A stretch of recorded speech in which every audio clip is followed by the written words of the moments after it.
Guys, अच्छा जिसको भी अभी टैग मिल रहा है ना, वो मास्टर शीट पे यहाँ पे मुझे मेंशन करके जाया। अपनी अपनी शीट पे मेंशन मत करो। तरंग,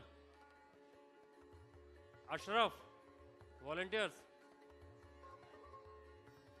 ऑल वॉलंटियर्स, जो भी टैग रख रहे हो ना, मुझे यहाँ पे लिख कर जाओ मास्टर शीट पे। ये मास्टर शीट इधर रखी है, पेन इधर रखा है, टिक लगाओ, और ये मास्टर शीट को कोई लेके नहीं जाएगा।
Ladies and gentlemen, we'd like to request everyone in the pre-function area to please come inside the hall and take your seats.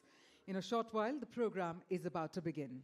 And a humble request to all of you to please keep your mobile phones on the silent mode. Thank you.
Ladies and gentlemen, we'd like to inform you all that the program is about to begin within the next couple of minutes.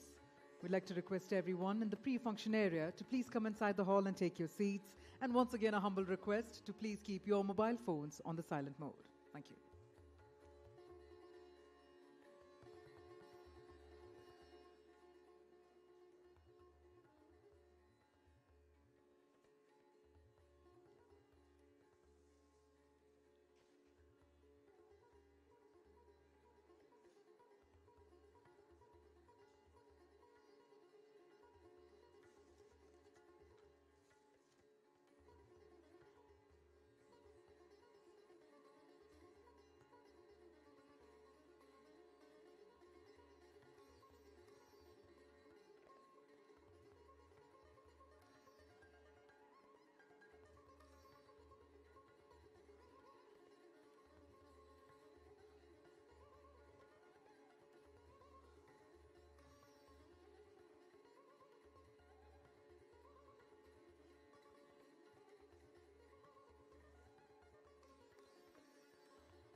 Once again, for all those in the pre-function area, I'd like to request everyone to please come inside the hall and take your seats.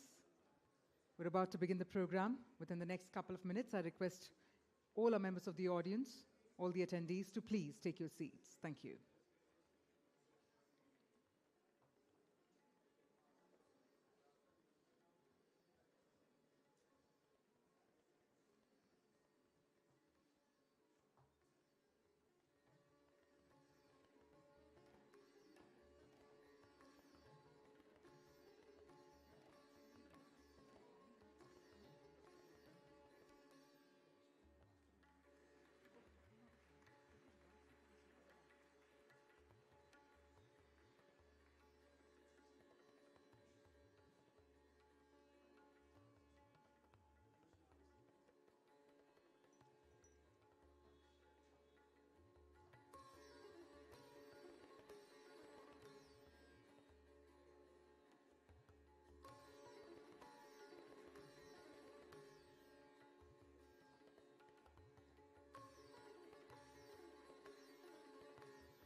Ladies and gentlemen, once again we request everyone in the pre-function area to please come inside the hall and please take your seats. I request all our guests to please be seated. In a short while, the program is about to begin. And once again, I request all of you to please keep your mobile phones on the silent mode. Thank you.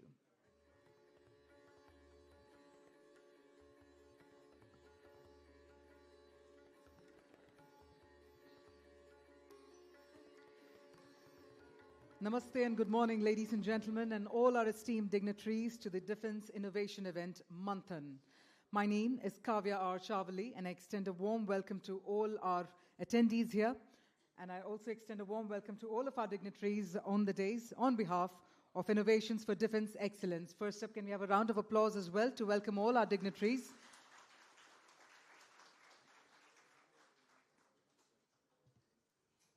Ladies and gentlemen, we are delighted to have the august presence of Shri Amardeep Singh Bhatia, Secretary, Department for Promotion of Industry and Internal Trade, Ministry of Commerce and Industry, Shri Pavan Goenka, Chairman, Indian National Space Promotion and Authorization Centre, Department of Space, Shri Sanjeev Kumar, Secretary, Department of Defence Production, and Shri Amit Satija, Joint Secretary, Defence Industries Promotion. So first up, to set the tone for the event. Academia, financial institutions at Manthan Roundtable Conference. As you are all aware that IDEX has successfully onboarded more than 600 startups and MSMEs, which is a significant milestone in any such kind of scheme run by any of the ministries. Additionally, 40 prototypes which have been developed are going to be inducted in services also, and they have received clearance for procurement, underscoring the effectiveness of our approach in enabling cutting-edge solutions for the armed forces. This roundtable conference, which is normally organized on every Aero India or Defence Expo, gives a good opportunity for all of you to interact with us, and it's rather than a better opportunity for us to listen from you how to further improve our system and also to learn on the various new technologies which are emerging in the field. I'm confident that we'll have a better and more impactful partnership in the next 1.5 hour session in which we are eager to listen from you.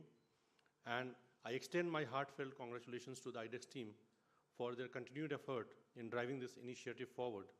Best wishes to all of you for a successful future. Thank you. Jai Hind.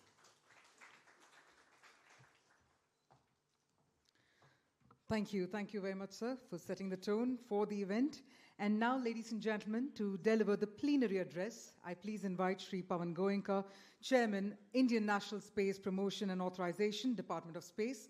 I humbly request you, sir, to take to the podium to your left to share your valuable words with the august gathering.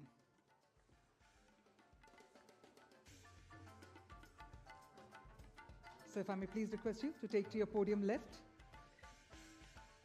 We're all eager to hear from you, sir.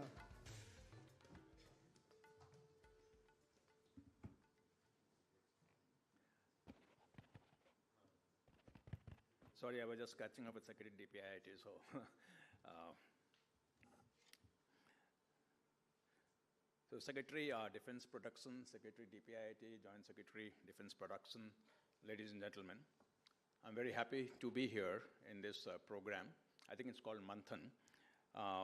And Manthan is all about Atmanirbharta in both innovation and in production. And I was at the Aero Show yesterday, and perhaps many of you have been there, and that really is a best showcase that I can think of what India has achieved in defense and aerospace in terms of innovation and production. You could clearly see that we have come a long ways, those who have been involved for some time, from where we were, say, a decade ago to where we are today. And to me, who is not directly in the defense industry, it's very heartwarming to see how far we have come. And the credit goes to a tremendous push for last probably a couple of decades by the Defense Department and DRDO for making this happen, and an acceptance and aggressive participation by the industry to deliver. Sometimes without clearly seeing the economic benefit that will emerge out of this, because many of you have been complaining that we've been working for so many years and nothing much has happened. But I think now a lot is happening, and we are moving forward.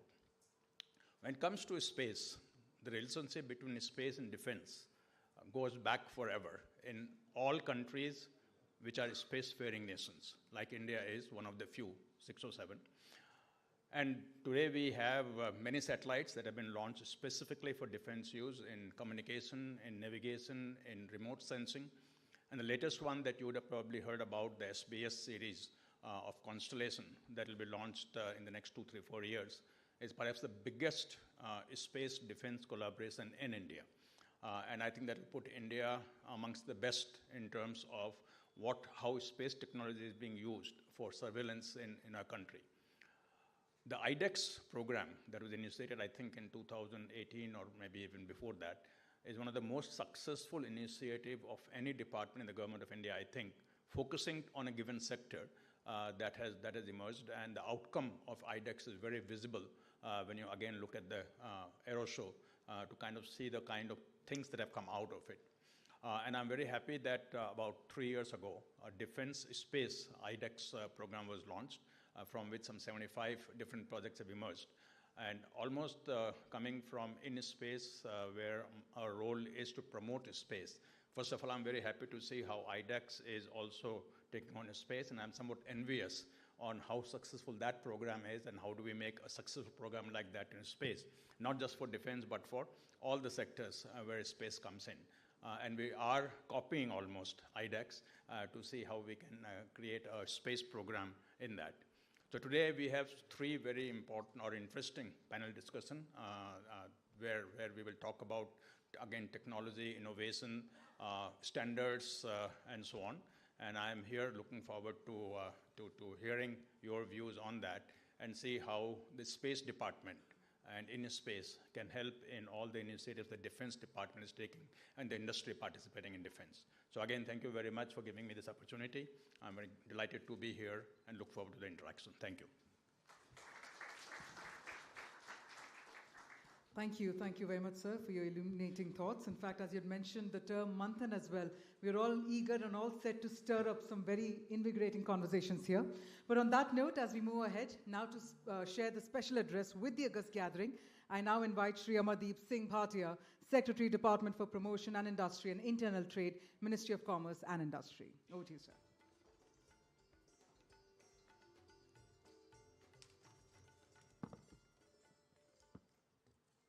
Secretary, Defense Production, Sanjeev, Shri Pavan Goenka, Chairman in Space, Joint Secretary, Defense Production,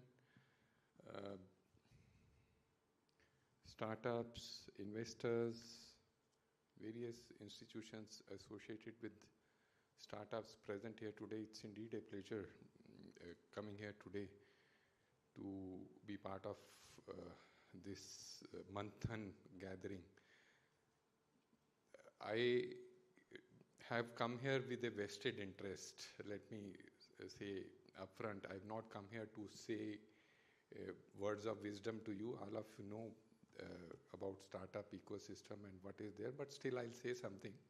But I want to hear more from you, because IDEX, as Mr. Pavan Goenka also said, and he very humbly put it, he's also heading a very successful program. IDEX is a very successful program which everyone is looking at, and it's not only the IDEX but also the history behind how it has evolved, how defense has been outsourcing problem statements to industry to come forward, how it has matured over a period of time. Of course, there are still some issues with regard to how risk needs to be allocated, how the right risk should only be given to the industry and other risks should be mitigated to the extent possible. Maybe a little bit more fine-tuning is required. InSpace is also doing tremendous work in the space sector, in incubating startups for the space sector, and tremendous work is being done. In DPIIT, we had started the journey of startups, as all of you know, around 9 years back. We have completed 9 years. And we've done a number of things which we are very proud of, that we've helped build a good, strong ecosystem which promotes entrepreneurship, which has brought in the spirit of entrepreneurship, where entrepreneurship is no longer looked as it's looked as an option. It's no longer that why we'll go for employment. It's a very viable option which a student looks at, which a young graduate looks at when he comes out of college. And we have developed a very good ecosystem of financing. Our fund of fund scheme, which we had launched, through that we've set up a good alternate investment fund ecosystem where I'm told around 91,000 crore of funds have been pumped into the startup, into various startups through a corpus of around 10,000 crore, which was the Series A fund, which we had launched.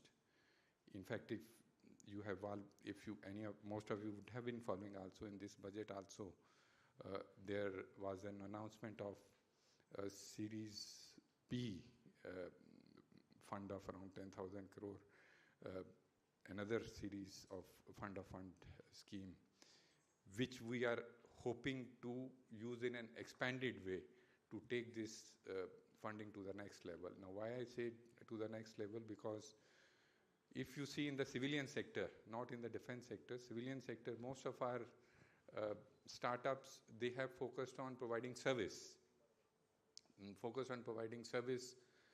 Whether it is delivery of goods, whether it is improvement in other public services, or whether it is the Zeptos or the Zomatos. We have to cover a huge area of products, which is which I think some focus is coming in, but there's a lot which can be done. And today's this Manthan will, I hope, also provide some pointers, which is what I have come here to learn from all of you, some pointers as to how to promote that space. We are also looking at the deep tech part of it. We have to cover this in huge space from here till deep tech, and also look at deep tech. How do we harness the full benefits of frontier technology and are ready for the next generation? I can continue, keep sharing, but I would like to hear more from all of you. So I'll stop here. Thank you very much for giving me this opportunity, Sanjeev, to the organizers here, and look forward to a lot of good feedback from all of you. Thank you.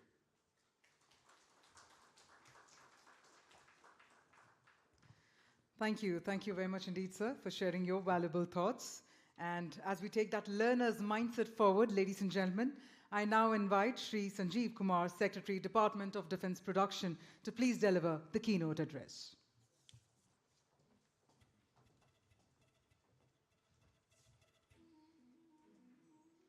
Thank you very much. A very warm welcome and good morning to all of you for your very overwhelming presence in this event of ours, Manthan, as part of the Aero India 2025. On the dais, my good friend Amardeep Singh Bhatia, Secretary DPIIT, Mr. Pawan Goenka, Chairman InSpace, my colleague Joint Secretary Amit Sateja.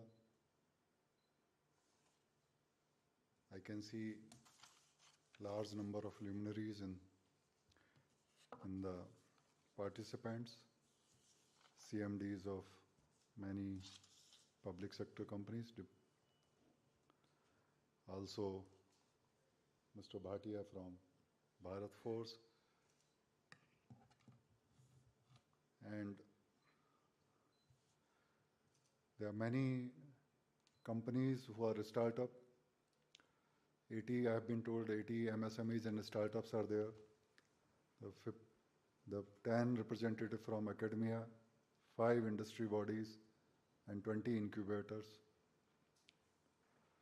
We also have the honor of having investor and financial institutions like Skajan, SIDBI, Axilor,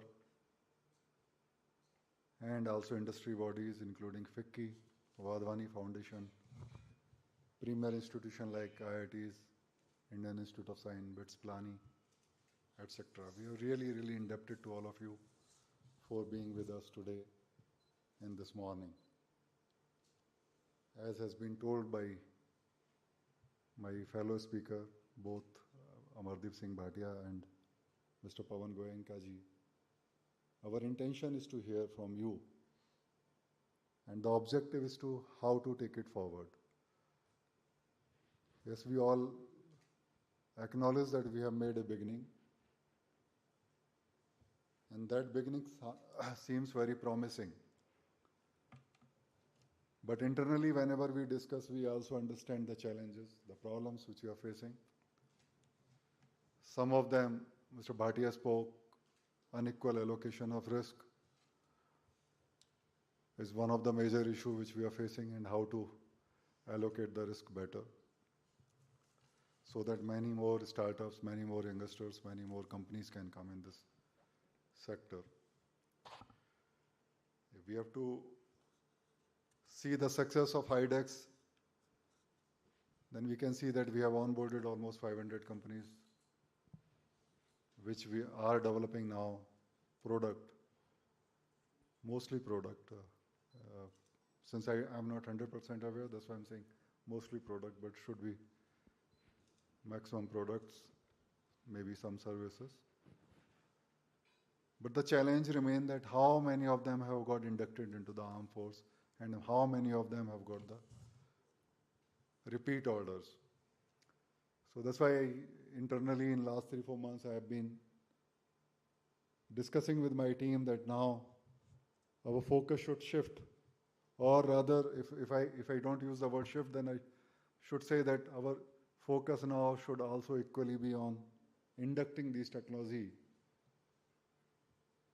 so that the people who have onboarded our IDEX system also feel more confident of making business out of it.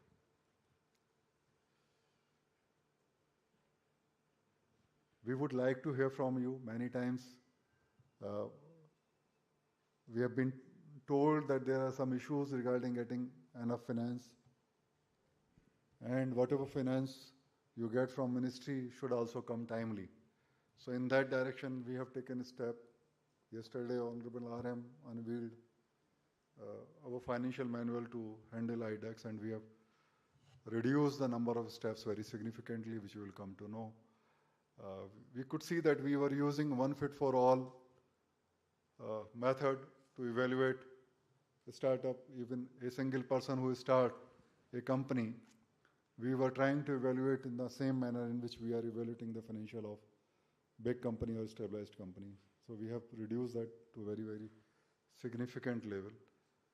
And the philosophy now is to believe whatever is being told and then go ahead. Down the line, we might like to supervise finance part of our granting system slightly more elaborately, not in the beginning. Another challenge which I personally see, and you must have seen, of course, all of you must have seen much better than me, is how to convert these defense technology into the dual-use civilian technologies. And it's quite possible. I mean, mind says it is possible then, because if we keep on relying only on the defense market, then we all understand that sometimes it becomes challenging. So we have to branch out to the civilian market and understand and bring economy of scale. Another challenge which I was discussing backstage with my colleague, Secretary DPIIT, is that proliferation of the same system of involving startup by various department entities, and would it be better to bring some synergy amongst all these systems so that people can be exposed to one database, and the things, parts, technologies, components which have already been developed need not be developed again by somebody, some other startup. So bringing that synergy can probably fasten the innovation and can also reduce the compliance cost to the startup, because they are now complying with the requirement of each department, each ministry separately. So that's another area which we will like to work. As both of my co-panelists spoke, that the idea is to listen more from you. That's why I will stop here and request you to give your feedback honestly and also without worrying too much that how it would be taken by us. It would be taken in the right spirit only. Thank you very much. Good morning.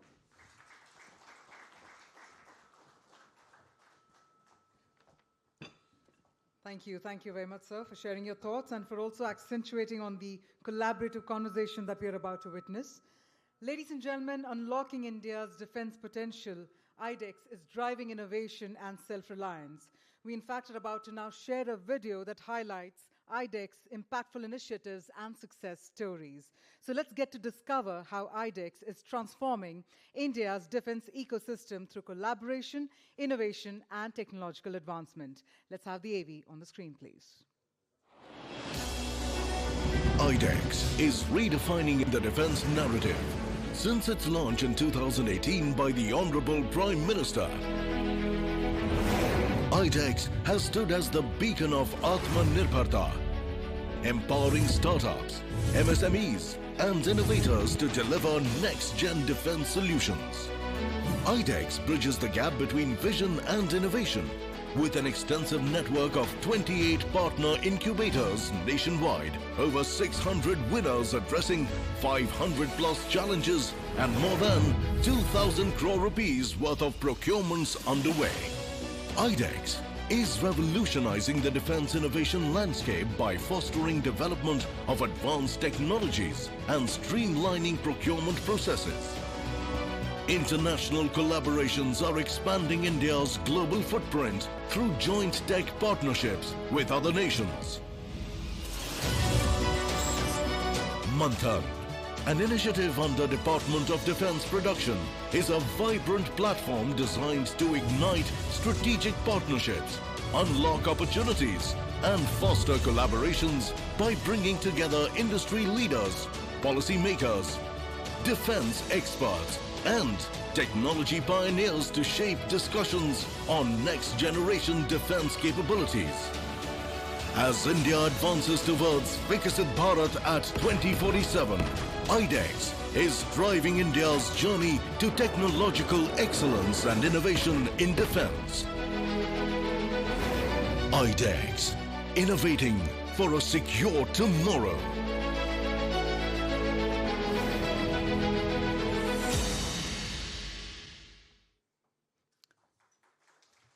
Well, yes, ladies and gentlemen, on that incredible note, as we all know, Manthan 2025 is set to drive the self-reliance mission of the Ministry of Defense as we march towards Viksit Bharat 2047. So to take this vision forward, we now move on to the collaborative conversations that we are all eagerly waiting for. And to spearhead these conversations, we have with us Mr. Mudit Narayan, startup investor, policy researcher, and published author. And he's someone who also used to be advisor to IDEX during the early years. So can we also have a round of applause? Please help me welcome on the dais. We have with us Mr. Mudit Narayan. I request you to please join our dignitaries to take this visionary discussion forward. Over to you then.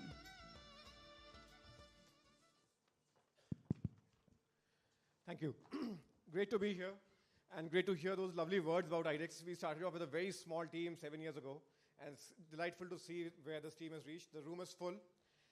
I should start with a few ideas about what we're doing today. The dignitaries on the stage shared how they're here to listen. And the event is called Manthan. It was designed as a round table. It's difficult to get a round table of this size, and our family has grown bigger. But all of you are sitting on round tables, and please be assured that the idea is to hear from you as much as we've heard from our leaders on the stage. And how we'll run this today is we've all seen the three topics. We'll have about 20-25 minutes for each of the three topics. Many of you have identified them yourself as interested to share your ideas on these. I'll expect you to keep these comments short. Again, my role here is to make sure there's very little protocol, right? We do have senior leaders on the stage, but you in the room are representing startups, you're representing MSMEs, incubators, investors, large enterprises, industry associations, all of which are required for this ecosystem to continue. Technology does not innovate if there is no business use case behind it. Technology does not get created in a vacuum. You need business use cases, you need revenues to pay for the engineers, to pay for the manufacturing facilities, to pay for new investments. And that's what we've seen. And that's what's brought together so many people in this room. Delightful to see the success stories that we hear about in IDEX. And in the next step, it's been 7 years since IDEX was launched. The next step is how does our industry start working with non-defense parts, the dual use side of things?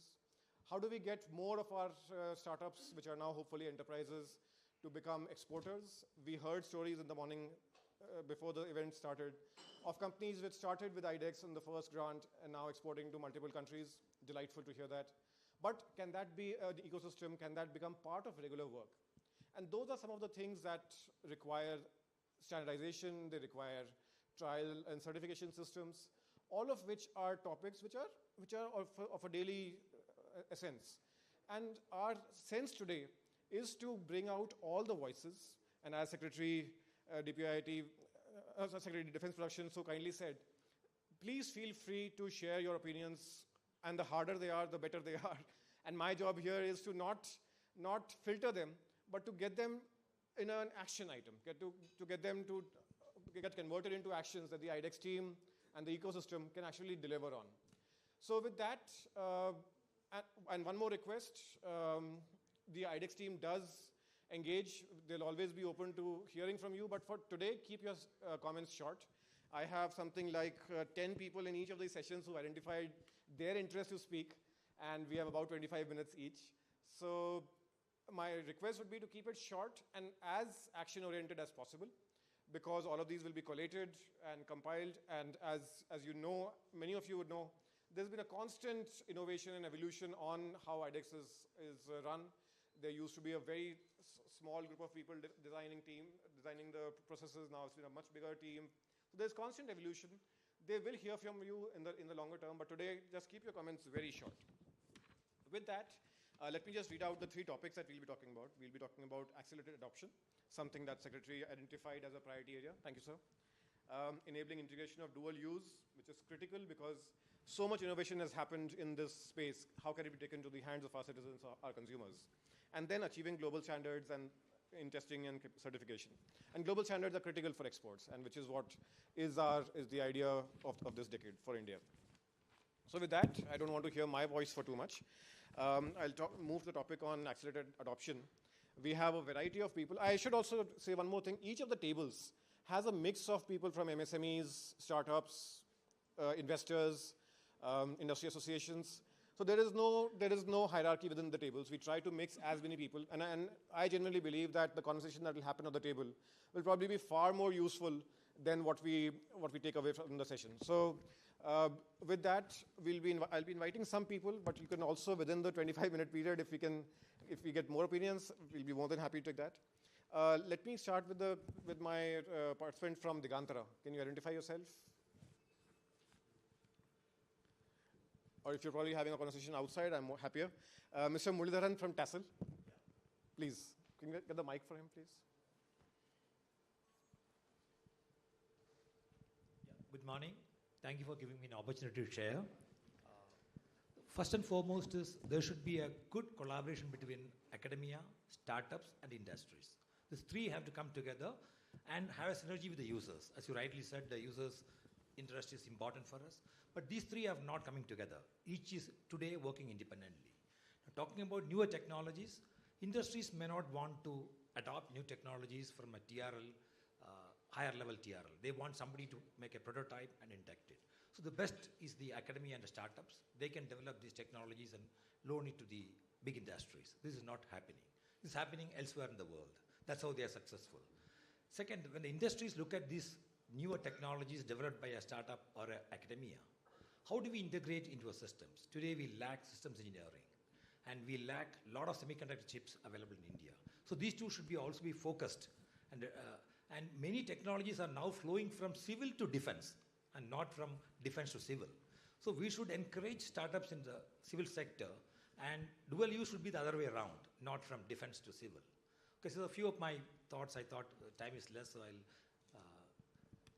if I get another chance, I'll tell something more. Thank you, sir. Very useful. A lot of the ideas that you shared were the premise for design of IDEX. From enterprise, let me go to a startup. Abhishek Jain from Zeus. I think I saw him. Yeah. Hi, Abhishek. Thank you.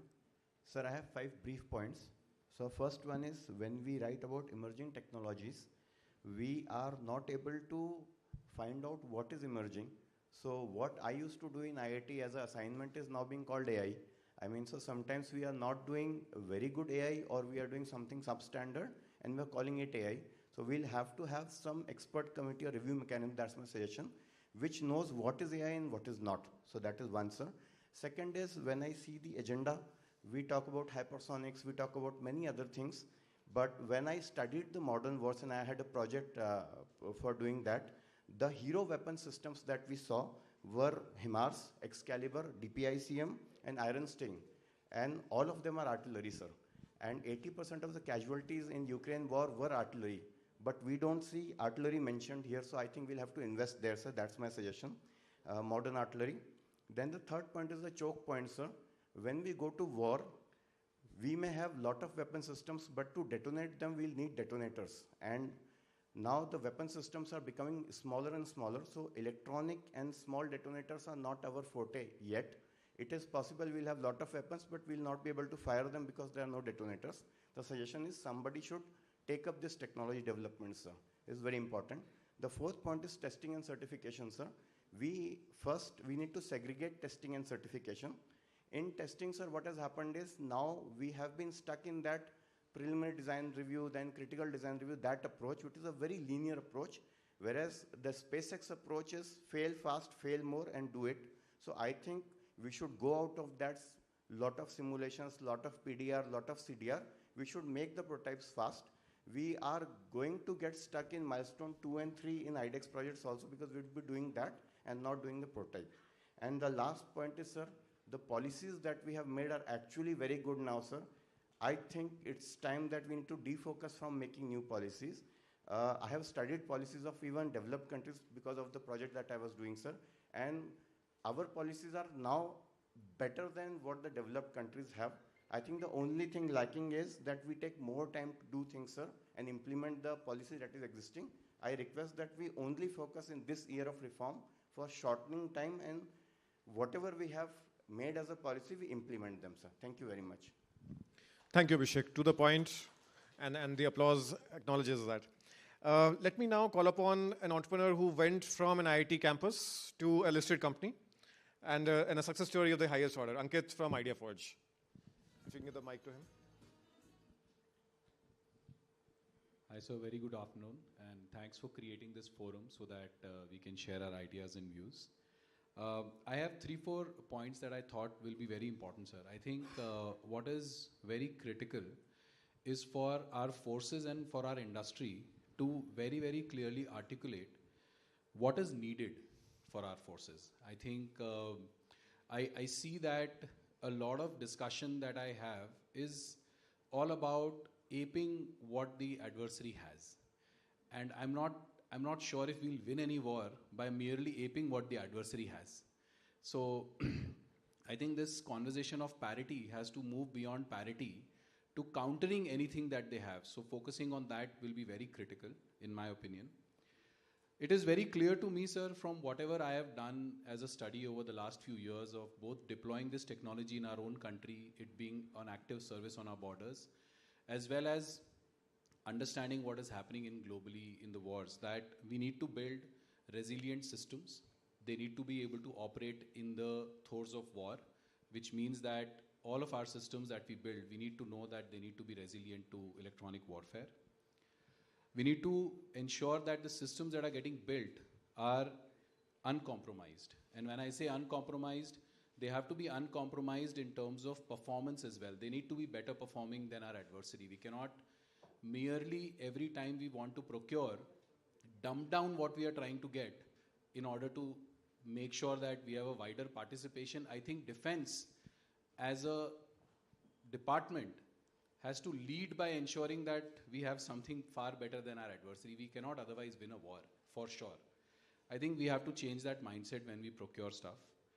And secondly, it should be uncompromised in security. We should ensure that even in perhaps IDEX programs, that we do not have critical subsystems emanating from any country of concern. We should also ensure how IDEX is increasing not just our strategic autonomy, but increasing our strategic superiority when we look at how technology is being built. I also believe, sir, that it is very important to focus on autonomy, because if we do not, then we will have a very large debt on training our forces. And training will become our biggest Achilles heel if we merely look at, aping what is happening in the throes of war in Ukraine and saying that we'll adopt FPV drones, which are basically hobby drones that need a lot of manual skill to operate. We are not going to win a war against the adversary that we have, because we'll have a huge training debt. We'll have to train millions of soldiers in a technology that's very hard to perfect. And then, sir, is last that now it is very clear to us at least that systems that we buy need to be upgradable in field. Tactics is going to change, as we are seeing in the Ukraine-Russia war. Pretty much every 15 days, 21 days, 45 days, tactics are evolving, new capabilities need to be created to counter the new tactics. And if we do not have upgradability, modularity, and intelligence capability on board, we will have a lot of challenges on our hands. So we should also, in my opinion, think very differently. We should move, at least in defense, and defense should lead that charge in any country, in my opinion, from the mindset of Sasta, Sundar and Tikau to the mindset of Behtar, Kamgar and Bharosemand. Thank you, sir. Thank you, Ankit. Excellent frameworks from parity to superiority. And I think that I like the last one the best. Also, I should say, if any of you want to ask questions, please let me know. We can also keep it like a conversation on the stage. Moving from startups and startups that have grown into enterprises now, to people who are working alongside, not just cheerleaders, but supporters. I'll next call upon Special, I think Sunil is here. Sunil? Special Invest is a deep tech fund, and if you want to introduce yourself also. Thank you, everyone, for having us here this morning. Arjun and I are a part of Special Invest. We are a deep sciences and deep tech focused fund investing in defense technologies, amongst many others. 3 quick points that I would like to make. As a deep tech innovation in general historically has emanated from academic institutions. Our observation today has been that we should be seeing more and more innovations coming out of academic institutions that support the defense tech ecosystem. We don't think we are seeing enough coming out. I know the IDEX program helps partner startups along with certain incubators and accelerators across the country.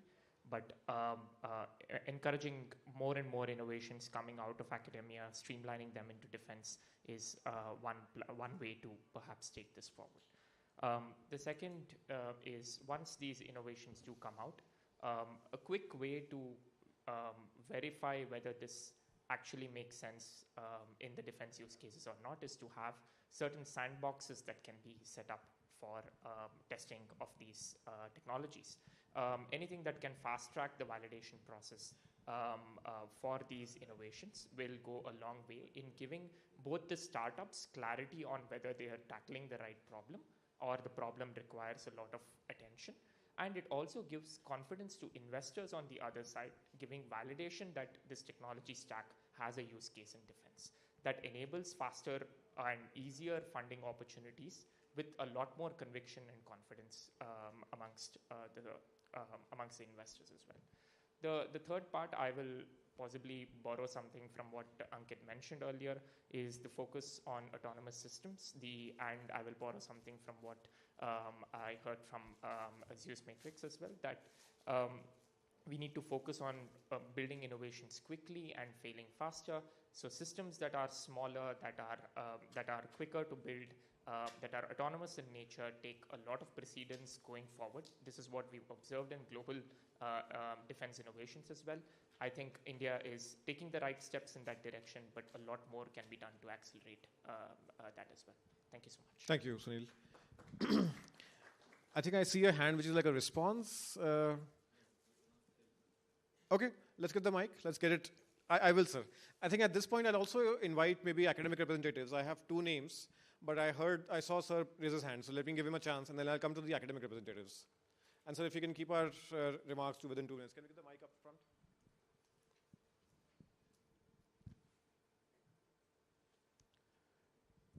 And if you could please also identify yourself.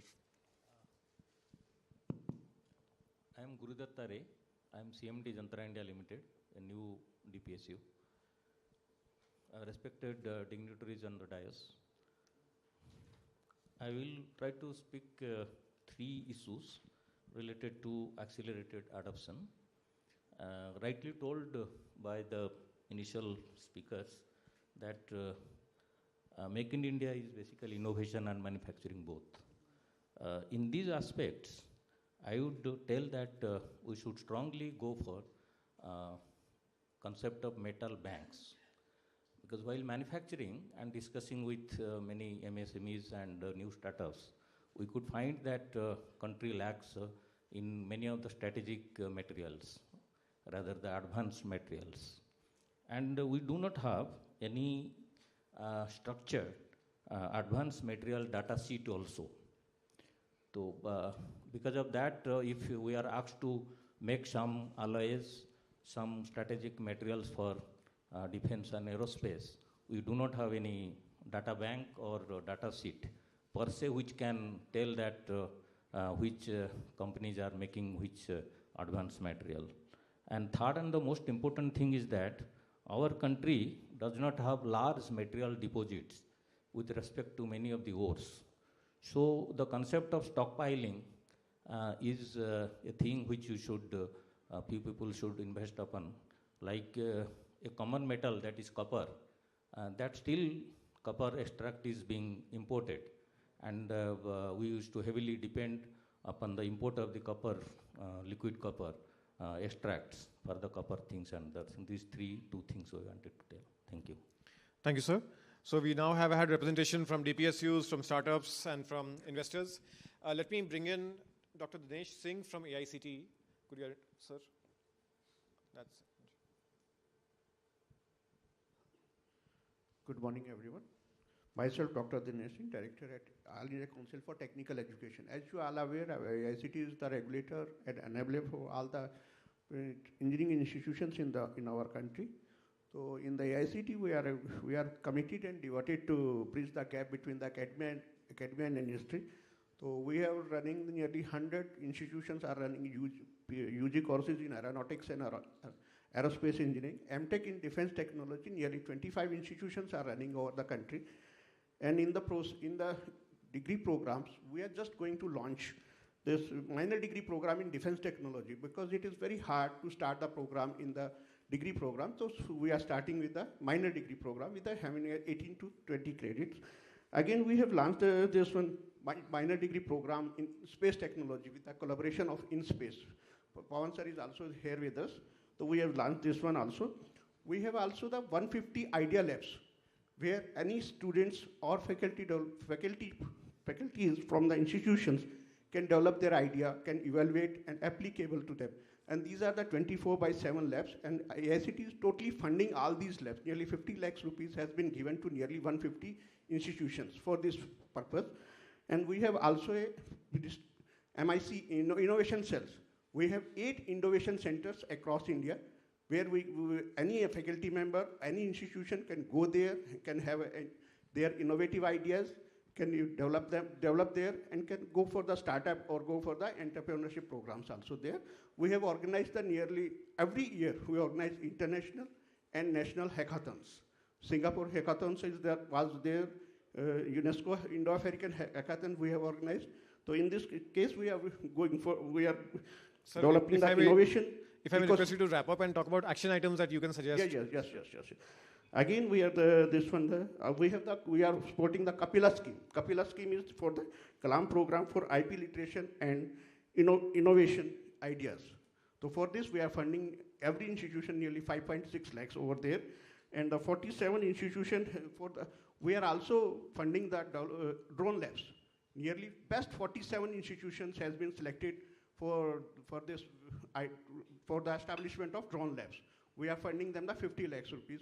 So here we are trying our best to bridge the gap between the industry and academia.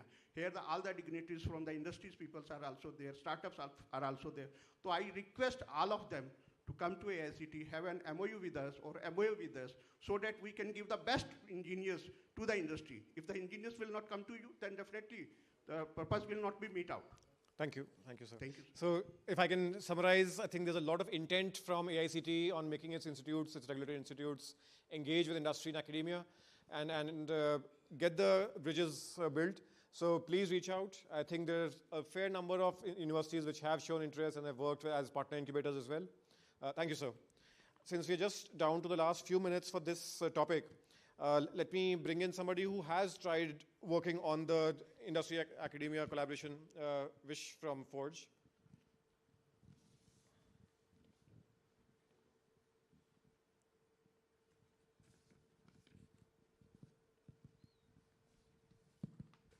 Thank you. I agree, Mudit, it's not a round table, but it's a rounded table.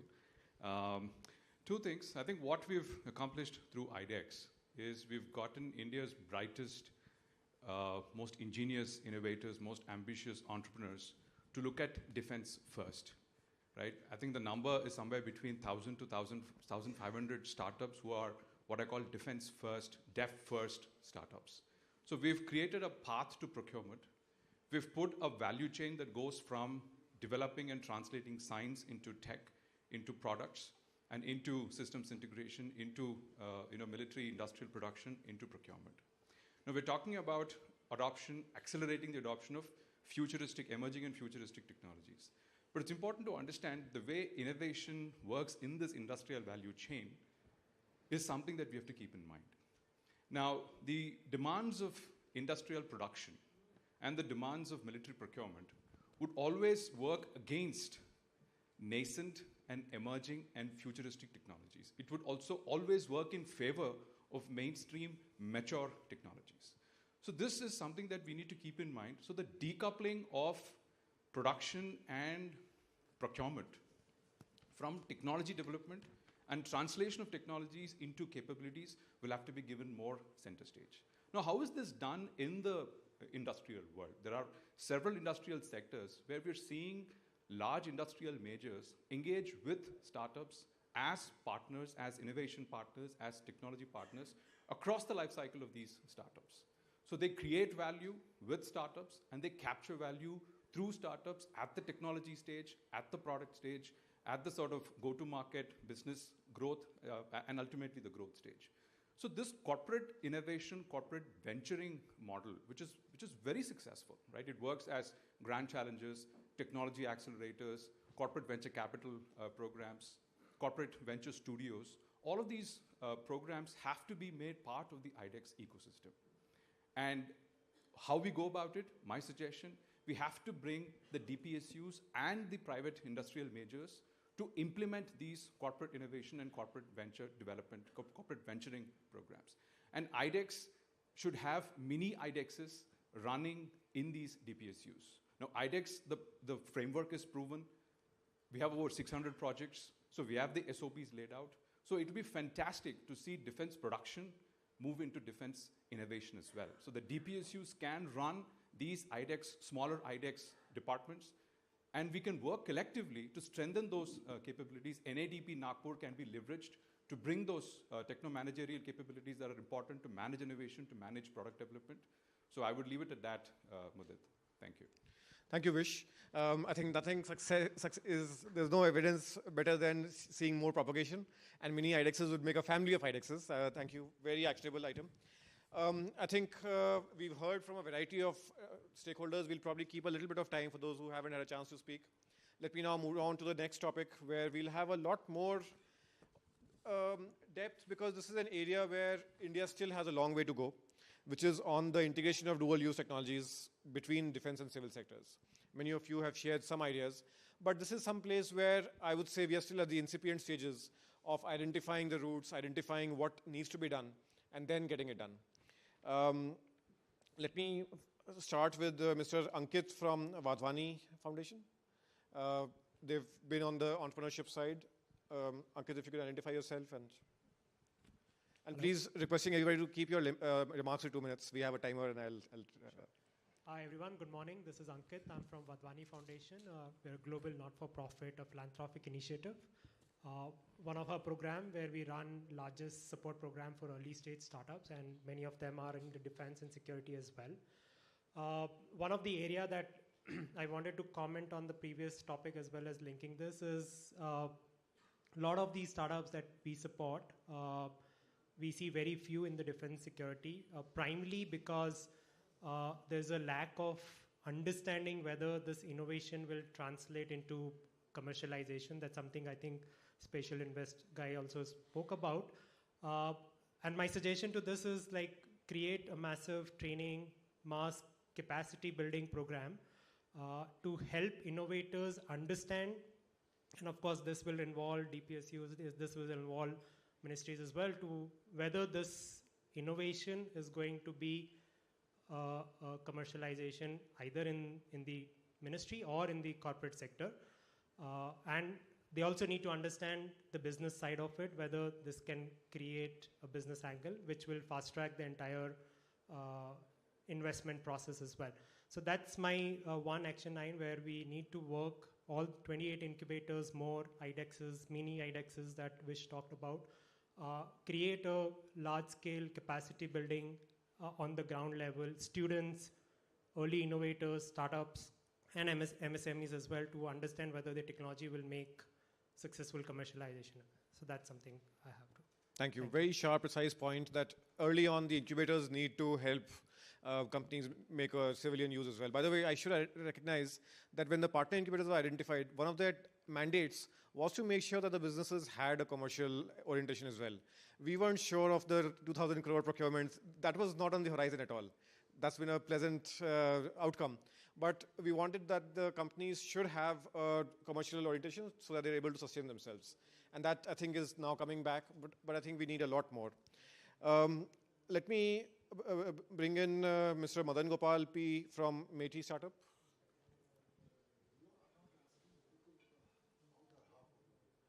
They've also identified themselves. I will. Good morning, sir. And this is Paneer Selva Madan Gopal from CEO of Meti Startup of Ministry of Electronics and IT. So two aspects that I would like to look at. I mean, I've been part of the IDEX program in another capacity before. First and foremost is the collaboration possibilities in the electronics space in defense with the Ministry of Electronics and IT, because we at MSH have a very significant program running for the electronics and IT, especially with deep tech focus. So we would be very keen to collaborate with the IDEX platform, and this is one of the premier model for collaboration in the startup space. So that's the first, as we can see, between inter-ministry collaboration possibilities. Second is also the capacity building, because with DPIT, with Meti, with Ministry of Defense, so we are all doing multiple programs in the capacity building program, capacity building part. It would be great to kind of synergize and synthesize this effort, because for us, the Tier 2, Tier 3 cities are also focus areas, and women in tech, some of the areas which are wanting to kind of synthesize and synergize could be a great opportunity to build together, right? And once again, congratulations to the entire IDEX team. Thank you so much. Thank you, sir. I've gotten a reminder. This should feel like a roundtable. So if there are any people who haven't put their name on this and want to share some ideas, maybe we can give a few minutes. Let me take the lady here. We haven't had a lady speaker yet. And then I'll come to you. in the blue jacket towards the end. Good morning, everybody. This is Dr. Srimati from Space Kids India. Well, we have won the Aditi Challenge for the deployers. It's a dual, of course, work for defense as well as space industry. But yet there is a question as to how much of procurement is going to be after we come up with the validation and everything. And being the only woman founder, I think we need to have more women on the table here for the deep tech, because there is always a question whether technology and women go hand in hand, especially in defense. And so there I would like to make a humble request. If the women are not looked upon similarly with regards to the funding process, because it's a huge take there.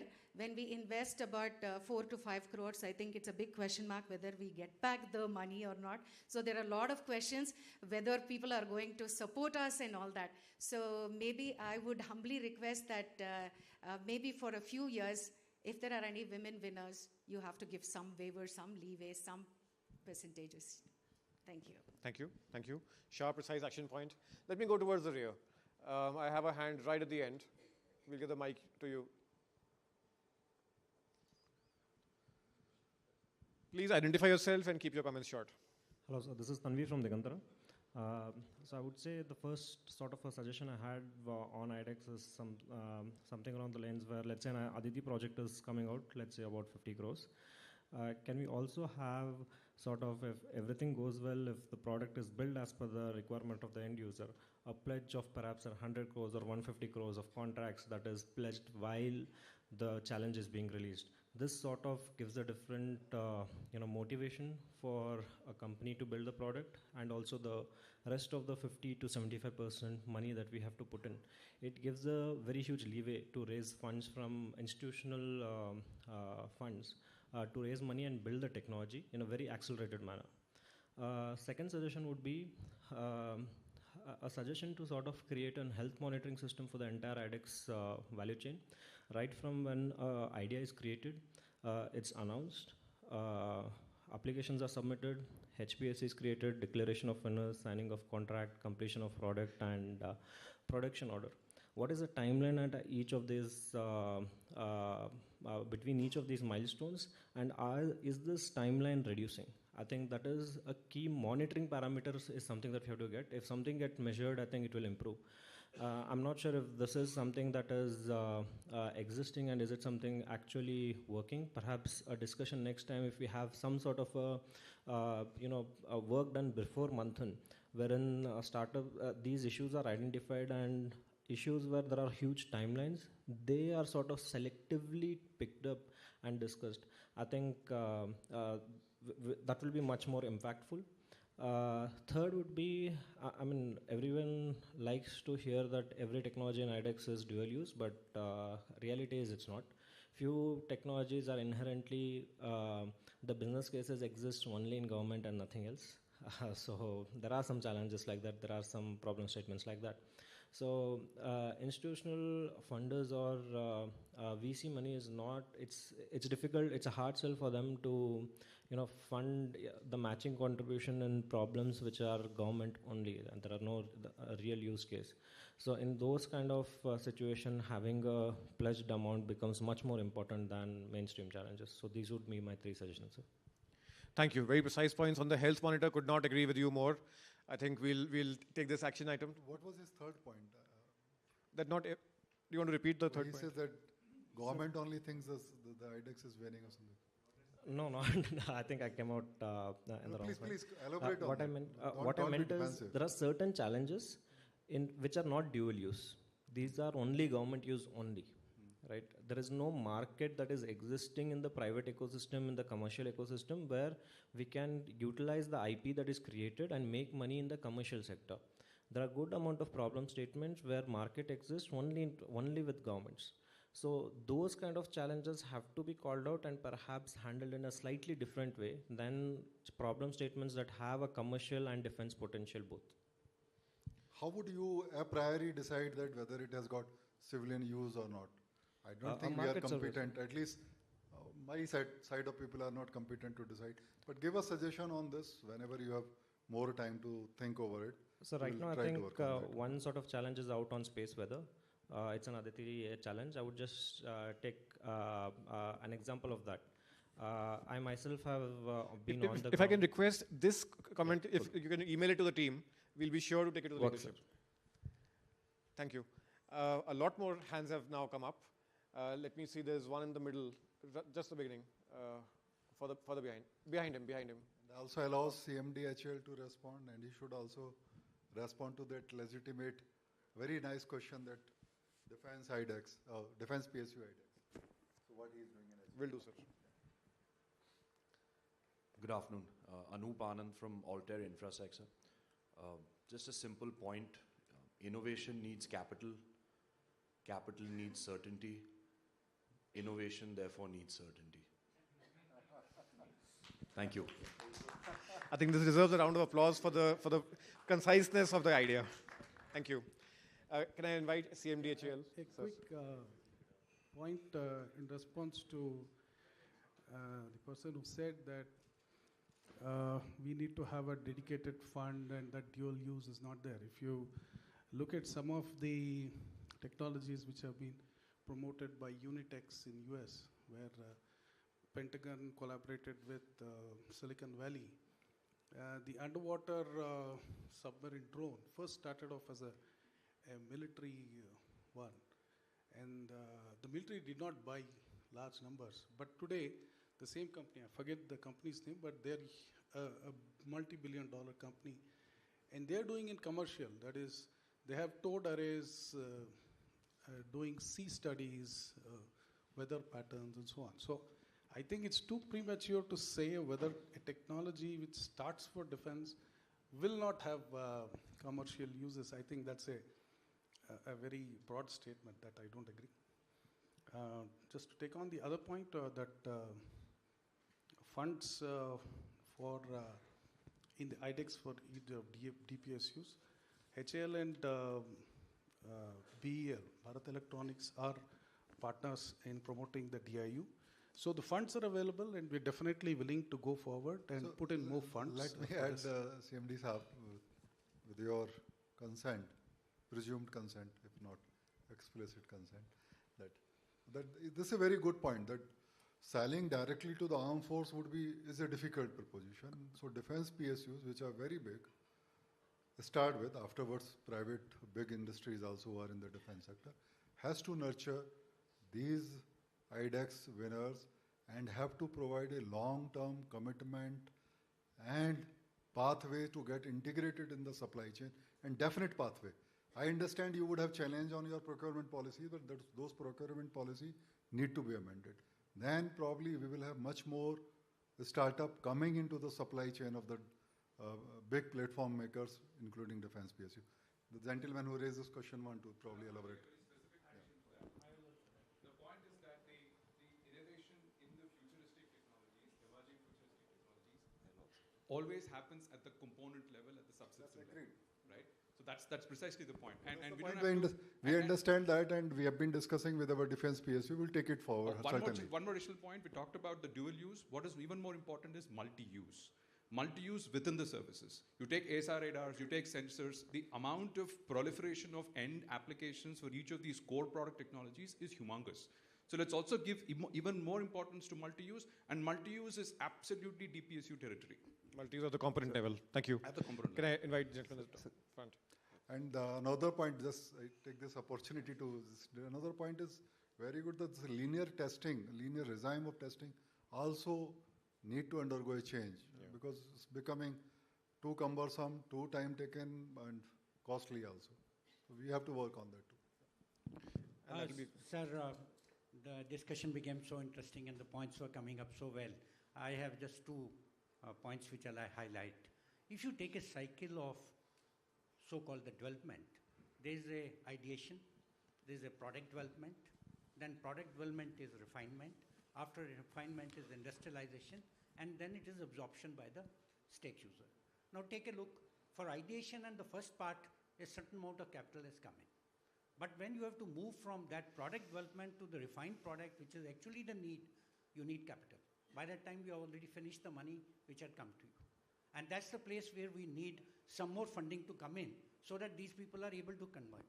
Then is industrialization, and that's where, sir, what you were mentioning is very important, that the larger industries or anchor industries can help industrialize that product, which can be taken forward. The second point was, and I tend to agree, most of the breakthrough technologies will not come at platform level. They'll come at subsystem level. Take a look at AI. It may be a modern name, but man out of loop for defense has been going on for decades. So AI has always been there in defense systems. Now these systems will need to be taken onto something, some platform. And that platform invariably will come from larger industries. And that's why a concept of a anchor industry coming along with the development phase will go a long way in taking care of this. Thank you, sir. Very important point. That will be a So great can I- segue into the next section, our third topic. Just last. But there's, Sir, yeah, in the Sir, I'm Commander Puranik. I'm from Mazgon Docks.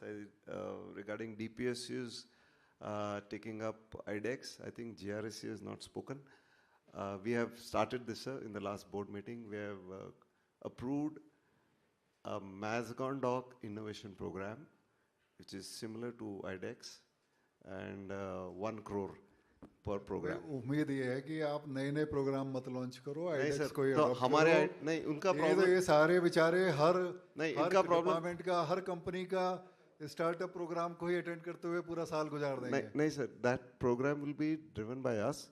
What we need, like what they're saying is run through IDEX only, and the point is, the important point is, have long-term definitive support. Sign Correct, an sir. agreement which exists for 7 to 10 years. So Not what- do कि आज किया फिर कल दूसरा आ गया, फिर कोई manager आया बोला नहीं ये मेरे को नहीं No, चाहिए, that's why नई technology that's why आ गई, it's not being like- run by the company, sir. We want to run it by the company so that what I need in my platforms, I develop it and nurture it. a delightful interaction. And there is there's this sense of tension which roundtables should bring in, where there are conflicting views. I'm very glad. I should recognize, sir, Mazagaon Dog was one of the earliest adopters of IDEX, almost 5-7 years ago. Vivek, you can add on if you want. They were really good supporters, and I'm very glad that maybe a sense of both. They are, of course. I really have to get into the third topic, but what we will do is keep some time at the end for an open conversation. But Secretary Sir and Mr. Bhatia had a very good point on the linear versus spiral development. And that is critical to this third point, which is achieving global standards in testing and certification. We're getting into the nuances, we're getting into the weeds a little bit, but this is where we need to solve things collectively together so that more companies can get into exports, can get into adoption, procurement. So we'll now talk about achieving global standards in testing and certifications through indigenous capabilities. And we have some names. Let me see if, did you want to start, Julius, or were you raising your hand for the previous one? Previous one, but I'll come back to you then. Sure, good. Please identify yourself also.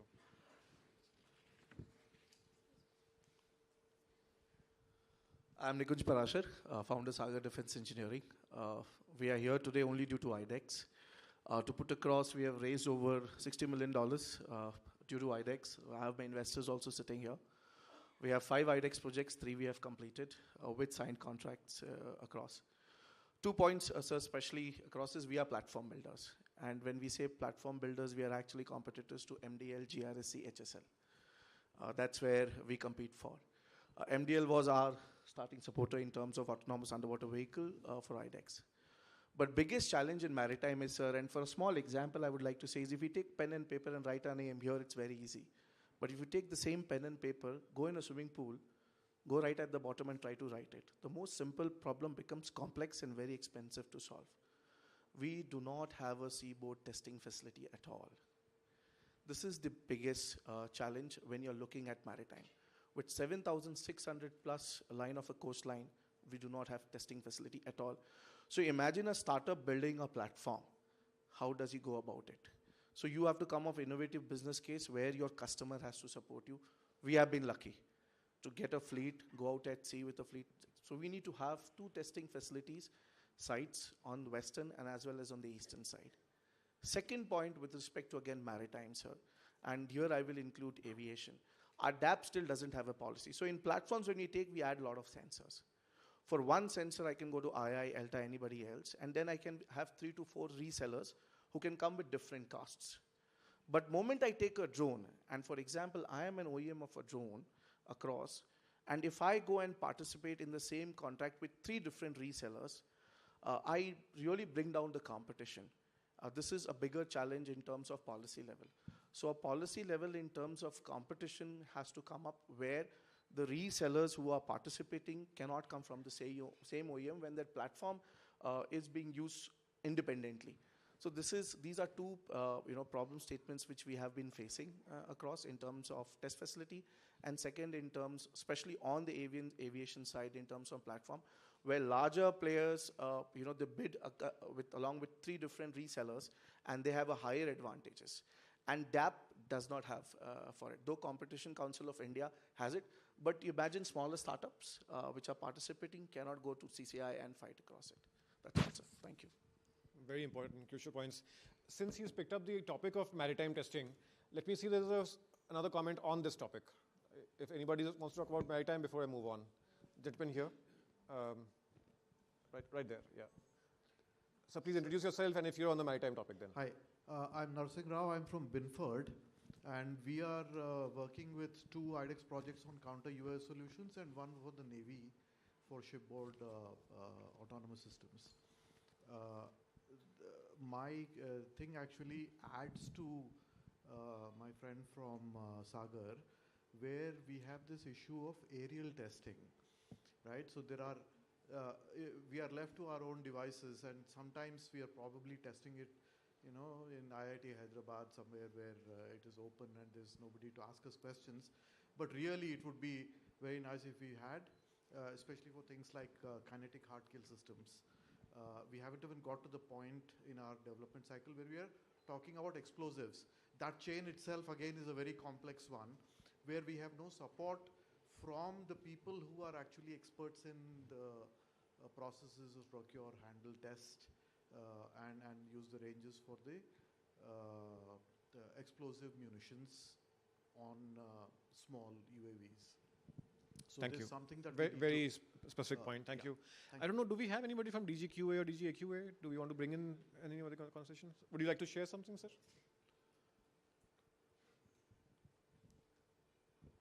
Good morning, everybody. So I'm Manoharan, DGQA. So as far as the testing facilities are concerned, we really invited the industry to come forward for the gaps, whatever is there.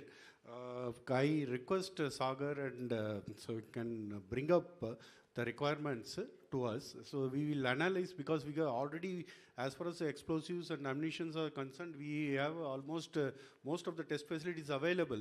And I, as DG, I never came to know that you have a problem on this issue. So kindly bring it to us. We will resolve to that. Even if any other gap is there in the land systems and the shipbuilding, so we are ready to upgrade ourselves, sir. Thank you very much. Thank you. That's a vote of confidence, and glad that IDEX could serve the platform of getting this conversation going. Sir, I have a response. DGQA just said. We are in the process of finding out the gap in testing facilities in the country. So I can't promise that we can find out all the answer, because testing of such type of equipment requires area, much larger area, and also sometimes technology and resources both. But at least now we have decided to list the requirement, and in coming years certainly we'll provide those testing facilities. I think there's now a demand pull for this issue. I have a hand there somewhere. Can we get the mic to him, please? Identify yourself and short comments, please. Sir, good morning. My name is Kripalu Manthan. I'm founder of Parallax Labs. We are a simulator company. We are DESFI and DESTIN winners. There are 2 topics I want to touch upon. One is the recent procurement that is being taken care by the Army for tank simulators. So largely, I would generalize the problem that we are having. One is that we had to go a long process of capability and capacity assessment by the DGQA, number 1, which is fine, we understand the process. Again, then we had to go for the industrial license, which is a requirement of DPIIT, which again is put by the Army. So both processes are a very long-run process. They might take 6 months, 1 year. Can we have certain relaxation for IDEX companies, which evaluation has already been taken care during their IDEX procedure itself? So, both process of CACV as well as procuring and And the industrial license. short answer is that relaxation, instead of looking for relaxation, we will look for the synergy of whatever already has been examined by one institution of government should be used by the other institute of Sir. government without asking further question. Sir. That synergy, Yes. we will both Sir. would look and yes, sir. find out. DPIIT and DGQA and DGAQ, if they can work together for us. That's first. Second is, going back to HAL, this comes from a conversation with an AGM yesterday, where we have been clearly told that the divisions of HAL may not follow the DAP rules for procurement for IDEX. So we have been told that HAL does not actually follow the procurement policy that is mentioned under DAP for IDEX companies, and we have had many missed opportunities where we have not been eligible for the procurement. They will develop their own policies, which I believe would be much simpler than DAP. Sir.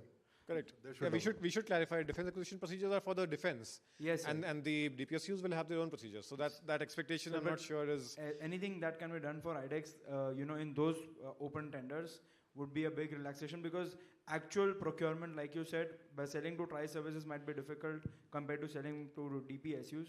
Over there, we are not able to cross that pre-qualification criteria zone. Point noted, but as the secretary said, maybe the DPSUs might be faster, simpler, more nimble. So not sure if that's but point well taken. I would like to clarify that we've made a lot of changes in our procurement policy. In the previous years, these points have come up. And specific to startups, we have made changes in our purchase policy. So if somebody has given you, I think there is a mistake. It is now tuned. There are concessions, these pre-qualifications have been removed, and our purchase policy caters for this now. Sir, would request an offline conversation. Thank you so Thank much you. for the Yeah, please take this offline. I do need to cut back to my topic on the testing and certification. So if there are comments here, sir, can I request, get the mic here, please? If you could identify yourself. Can also. I just add, sir, testing facility, one way to do, which we have explored in Mazgon Docs is, I have, through CSR, corporate social responsibility, sponsored development of a circulating tank to test all hydrodynamic tests, which we used to so far do from abroad. So IIT Chennai, about 4.5 crores we have committed, and they're developing the tank. So one way to do is this, that we can have companies with academia develop these test facilities where research is going on. Maybe we can do a case study of a good practice on this example. This is allocation of resources. This can come from anywhere. Thank you did it. Yesterday only, I think day before yesterday, testing portal has been launched by Honorable Minister in this very hall, which will be transparently available to all. And more testing facilities within the control of industry, within the control of our DGQA, Armed Forces, DRDO, and also I would exhort the Research Institute would be onboarded on it. We will take a campaign to onboard maximum test facility on this portal so that it seamlessly become available to all of you. If you have any problem in accessing those test facilities, please come to us. If you are able to find out some test facilities which are not onboarded, please come to us. We will make sure that these are onboarded. Thank you, sir, for that vote of confidence. Let me just take two last comments before I open it up for the audience. I have one more very eager hand coming up, another lady there. If you can get the mic to her. Identify yourself, short comments. Hi, my name is Neha Mishra. I am from Society of Indian Defence Manufacturers. My input is just on the advanced materials part. It has been focused on multiple sectors, but for me, what I believe that currently startups should be added into the supply chain to add the value to the supply chain, because the future is in the advanced materials. The future is in the security of those sources. And currently, we have this critical mineral mission going on, supported by the government. So we should add the value to here as well, and how the startups can be a part of this engagement by collaborating with multiple countries outside, so that we can be big players as well the startups compiling and adding to the value supply chain. Yeah, that's my input. Thank you. That point adds to what the gentleman from YIL earlier mentioned on materials. If there's anybody who has a point on material testing or any kind of strength testing, if there's any input there, gentleman on the rightmost. Identify yourself and if you're on this topic. Hi, myself Manveen Chadha. I'm the Senior Incubation Manager with FITT IIT Delhi. So we are working with IDEX portfolio team around 70 challenges.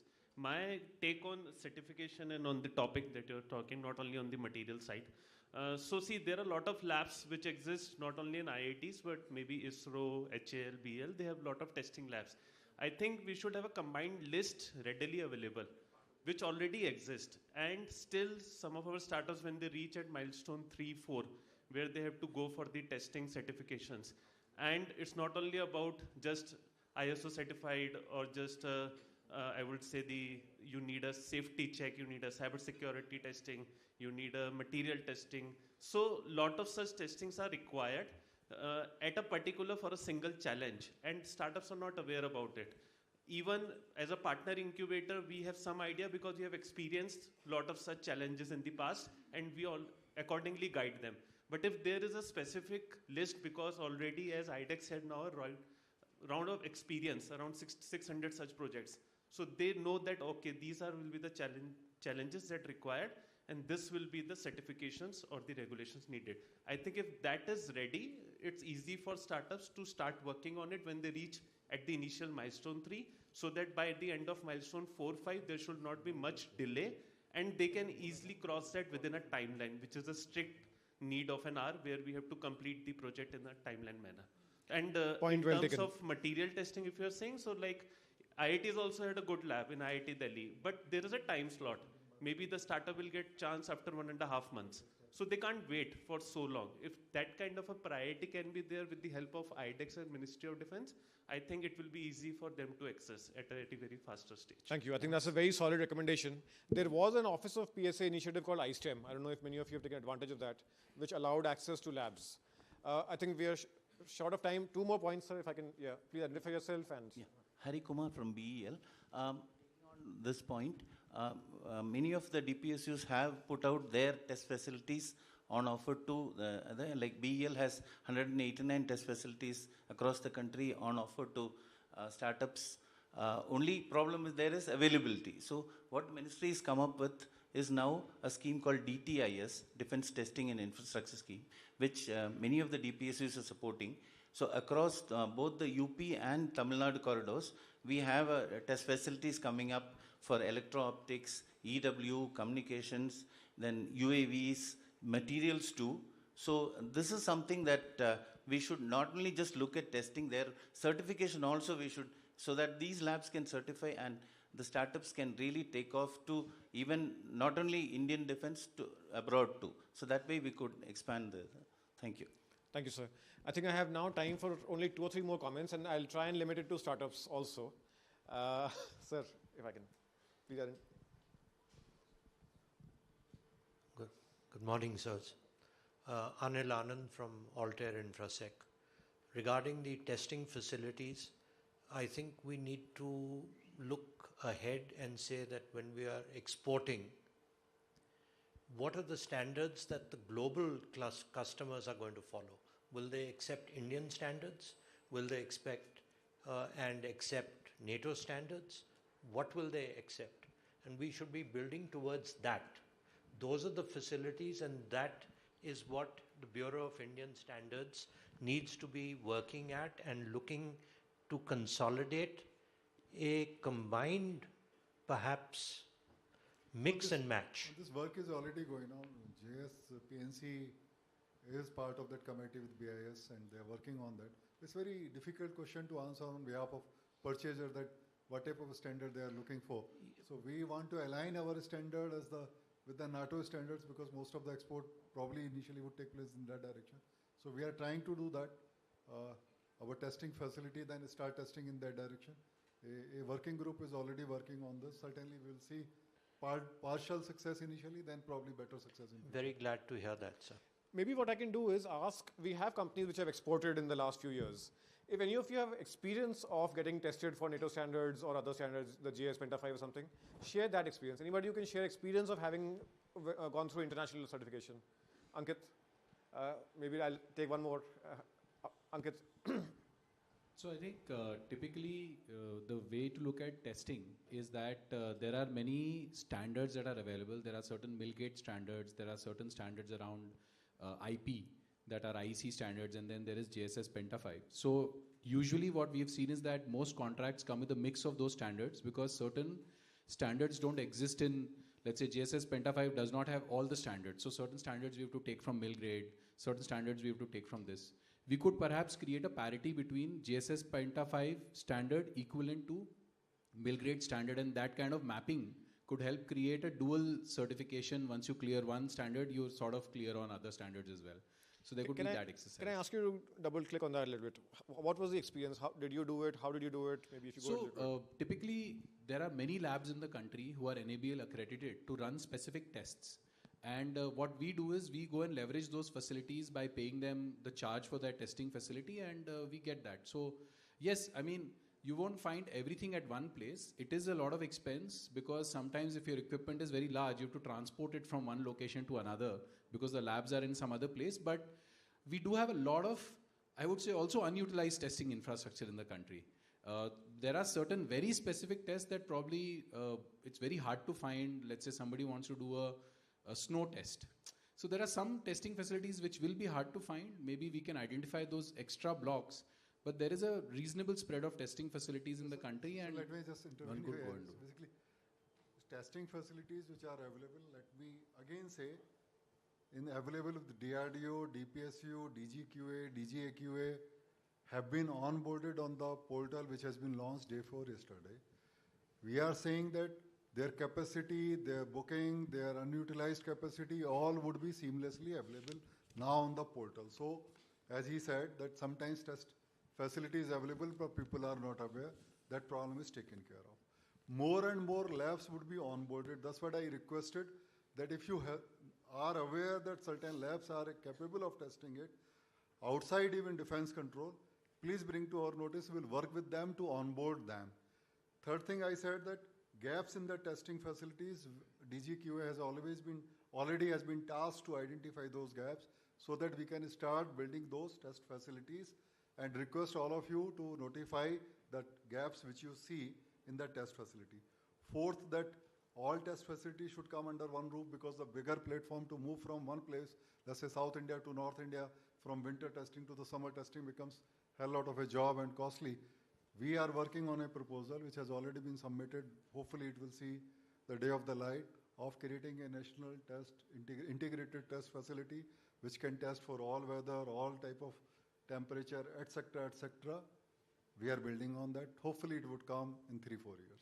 So I just had one more additional point that I wanted to speak for a while. Really wrap up, yeah. Yeah, absolutely. Quickly. So we, we are an example now that we have a platform, the Switch UAV, which is certified to be fit for military use by DGQA.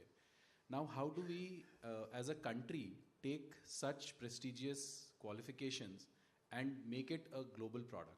I think we have to think of ways in which both as a country and as, of course, a business, we are able to leverage it more effectively by making something like this acceptable in other countries, or help them educate why this is as important a certification as it is, so that more people can adopt our platforms more rapidly. Thank you. I think that's the point which will require a session of its own. How do we take our standards, our equipment global? But we really are coming at the end of it. Of course, the IDEX team is very open. I will invite the team, our leaders on the stage to just share. to summarize something. Just Shows the excitement. Okay. Yeah. Just we have already identified more than 7,000 types of tests, so which is already available and listed in the defense testing portal yesterday, which has been launched. So as far as the subsystem and component level, any kind of environmental test which you want, it is almost available. It is high temperature, low temperature, humidity, altitude, so vibration, bump, so drop, anything you want, it is already available with us. So which will be made available, you can come through us. So you are already aware of the DGQA test facilities, so we are there to, even if any gap is there which anybody identifies, please let us know. We are creating already so many other gaps, test facilities also we are creating. This also will be created. So there is nothing to worry about. Only thing is you have to inform us so that once we know, we will solve the problem. Thank you very much. Thank you. I need to bring the conversation to a close, but the IDEX team is very open for conversations. If I can just request the IDEX team to raise its hand. Please take your ideas to them. If you can just raise your hands wherever you are. We have people all around the room, and they are here at Aero India and today. So you can take your suggestions to them, which will be relayed properly. But let me just close with requesting the leaders if there are points that they want to share. Mr. Goenka, if you want to start. So thank you everyone, very good discussion, very useful comments and inputs that have come. Of course, my interest is limited to space sector right now, and I don't know how many of you are familiar with InSpace, because one of our roles is to promote private sector in space. And many things that you talked about are generic and work for space also. I won't go into each point, but just make 3 or 4 observations from what you have said. The point about academia, government, industry collaboration is a point that we have been talking about for 2 decades. And there is no magic wand by which it can be done. But I can tell you this, that there is more happening than what many of us believe in terms of collaboration between academia and industry. Many of the IITs are doing several hundred crores of funded research by industry every year. Office of PSA right now is tasked with coming out with a very sort of powerful way of how can government sort of make it happen even more rapidly. I agree with the point of no new policies, execution and speed is important. I think everybody sitting here on the dais will fully agree with that, and I think the focus now in government has moved to execution. Now, having spent all my career in industry and being in the government last 3-4 years, I have a good understanding of the pain points of the industry and the effort that the government is putting in, and also the constraints that the government works with. And I think you need to appreciate that the current disposition in the government really is to be very, very friendly to industry in all sectors, and work with even nuclear energy. I think now they're opening up for the industry, and work with the industry to make things happen. And that's the reason why we are having a conference like this today, and senior people are sitting here and listening to all of you. One of the things that was not mentioned was specifically spin-off technology. And I think there is a big role that can be played by taking technology from one sector to another sector, defense to space, space to defense, to automotive, to medical devices, to aerospace. And there's so much happening when I look at ISRO. The kind of technology that ISRO has can be applied to many other sectors in a big way. And again, we need to put in some concerted effort to make that happen. I think global standards, somebody mentioned towards the end, I couldn't agree more with that. I think our thought cannot be about how we can manage Indian requirement. And Indian requirement should not in any case be inferior to global requirement, but we have to look at how can we become an export house, no matter which area we are in. And therefore, Sasta Sundar Tikau is certainly not the way to go. And I think most of you are now not in that sort of thought process, that let me somehow sell something to somebody. You're also always looking at that aspiration beyond that. Strategic materials, somebody mentioned. It's a very important point, and I fully agree that in many sectors, we are falling short of strategic sector. And very often the problem is not about technology, it's about the scale. There isn't enough volume for some of the strategic materials for Indian industry to develop those. And we need to somehow aggregate the requirements in different sectors for same kind of material to create that scale, and then the industry will invest in that. I think these are the points that I wanted to make. And testing point that was talked quite a bit. I didn't realize how much of a pain point testing infrastructure is for the industry. At the same time, you also heard that there is a lot available already in various defense establishment. In space, that problem is easier because ISRO has all the infrastructure, and through InSpace, we are making all the infrastructure of ISRO available to the private sector. InSpace is also setting up its own infrastructure for testing. And obviously, it's a very expensive proposition for individual companies to spend money in that. And therefore, the 3 combinations of using established, already available infrastructure to set up new where there are gaps, and to make a list of what's already available in the private sector to be used, I think will more or less take care of that problem. But the pain point perhaps a little more than what I had realized in terms of testing infrastructure. So I'll stop there. I can go on, but pass it on. Thank you.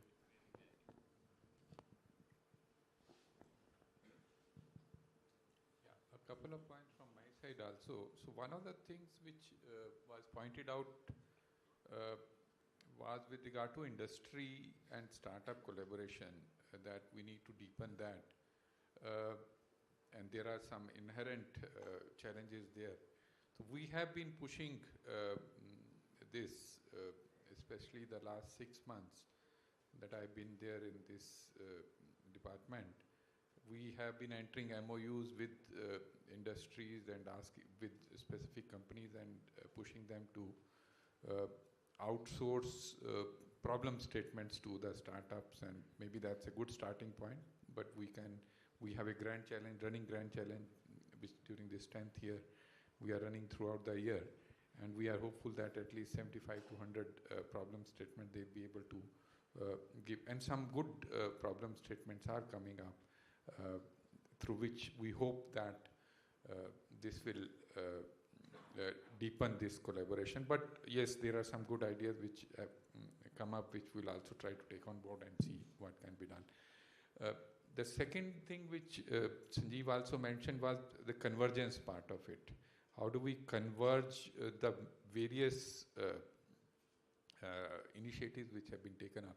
We don't need new policies, but we need action points. And that's what is the mantra which is told, which is accepted in the government.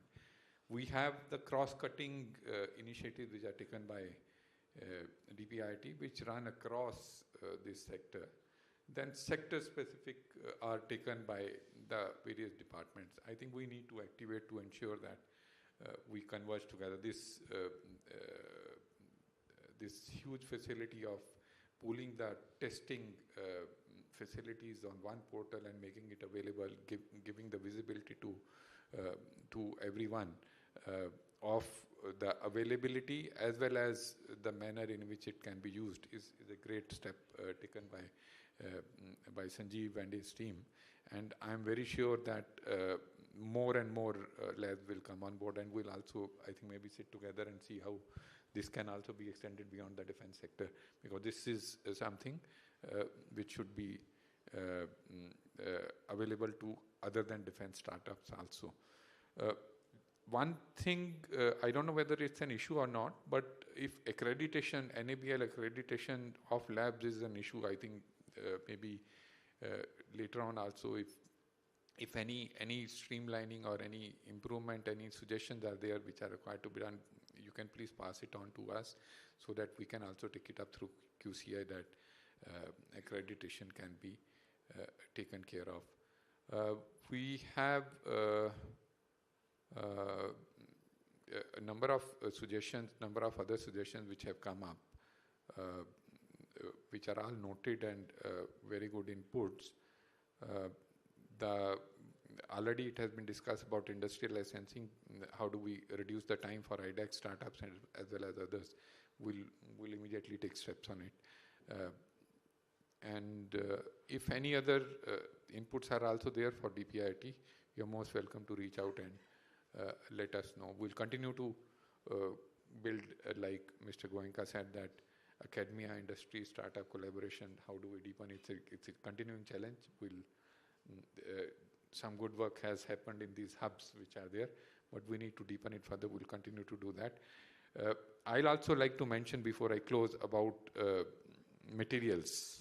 Materials is an issue which is coming up again and again, and materials is advanced materials is an extremely important area which needs to be addressed.